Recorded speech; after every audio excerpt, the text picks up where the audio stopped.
Alex with Cageside Press and Ang Ho, who's coming off a 14-second head kick knockout at LFA 135. How are you? What's up, everybody? I'm feeling great. Awesome, dude. Awesome, dude. It's been a wild couple days for you. What's up? How you feeling? Man, yeah, it's been insane, man. Like that LFA fight, like when I go fight, I always look for the knockout, but I did not expect that knockout at all. I expected the head kick, but I didn't expect his body to fly like that. And it was insane. It was insane that it also went viral. And I feel great. It's been 5 days since your fight. How are you feeling? Right now, I'm just enjoying my time off because I've been in camp for almost like 4 or 5 months. Like just throughout, like I train throughout the camp. Like I'm not one of those fighters that just get out of shape after the fight and then get in shape again. I always try to stay in shape. And it's been a long camp. So right now I'm just taking some time off, enjoy some good food, enjoy some wings. Take a little bit of time off, and then come back and train again and get ready to go for the next one. Awesome, dude. That 14-second knockout of Matt. Was that kick something you trained specifically? Yes. So that kick, I practice it in practice a lot, but like when you're training, you don't want to hurt your training partners, And that time, like it was just kind of instinctive as well. Like I faked my jab, and I pulled back, and I saw his head was right there. And in that split second, I just made a decision to just whip it, and it is what it is, like hit him. It hit him. How has your social media been since that knockout? It's been I've gained a couple hundred followers. I thought it would be a little bit more, but I don't know what I'm doing wrong. I don't mind I don't mind making it happen again because I know I have the potential to do it again. Awesome, dude. You got featured on SportsCenter. How does that feel? That's insane, dude. Like again, like I didn't expect any of this to happen. I was low-key expecting that to happen in my last fight just because it was a spinning back fist knockout, and I thought that was pretty cool. But this one, I don't know. I feel good though. Awesome. For anyone that does not know your story, how did you get into mixed martial arts?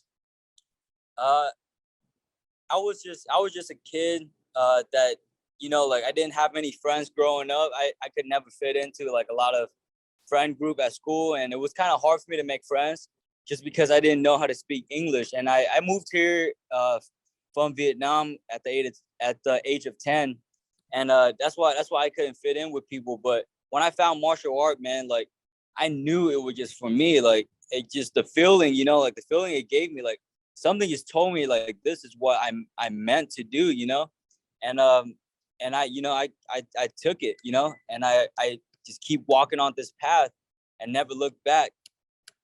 Awesome. How'd you end up at the MMA Lab in Arizona? So funny story. One of my coaches, he actually was, he was a fighter over there at the MMA Lab for a very long time. And if you didn't know, like Fight Ready and the gym that I was training at the time at the MMA Lab, they have a lot of drama and a lot of beef together from way back in the day, from just being so competitive, And one of my coaches happened to be one of the OG over there. And so when he brought me over, everyone was like, who the hell is this guy? Like, why is this guy from Fight Ready coming over to the MMA Lab and training with us? So the very first week I was there, man, everyone was trying to go after my head, bro. Everyone was trying to go after my head. But, I never backed down, and I gained the respect, and I gained my place there.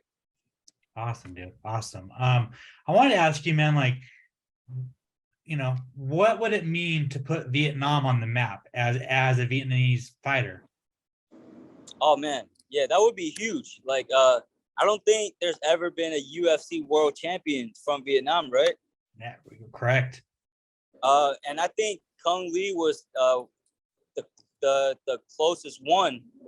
So, I mean, I respect him a lot, but I feel like I have the potential and I have all the great coaches and great knowledge around me, and the people around me are really supportive. And I think I could make it happen.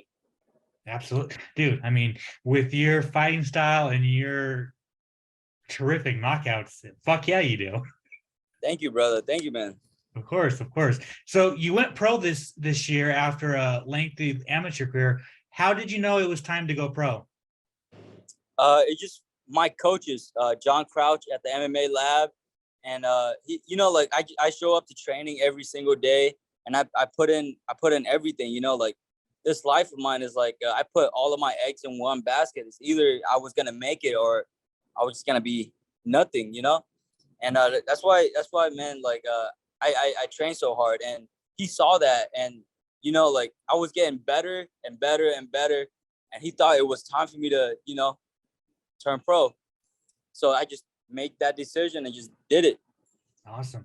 Well, it has paid off so far, man. What do you want the rest of your year to look like? I want to have about 2 or 1 more fights by the end of the year, and right now I have a 3-fight contract with the LFA. So I would like to get it all over with and hop on Contender Series, or if not, I'll go into the UFC. That's my plan. Awesome. I did want to ask, LFA 135 was in Arizona. How did it feel fighting in Arizona in front of a home crowd? Man, the feeling is awesome, bro. Like in the back, like right before they call your name out, like you get that, just the nervousness and everything. It just hit you all at once, and you're just super nervous to walk out. But like when I walk out there, man, and I see all of my people in Phoenix, all the people cheering for me, man, it just unleash everything. It just like chains falling off of me, and I feel great. I feel super prepared going there, and win, lose or draw, like I'm always gonna be a martial artist, and I'm always gonna try to correct my mistake and be a better fighter and a better person. Awesome. And then finally, man, a couple of things. 21 years old, man.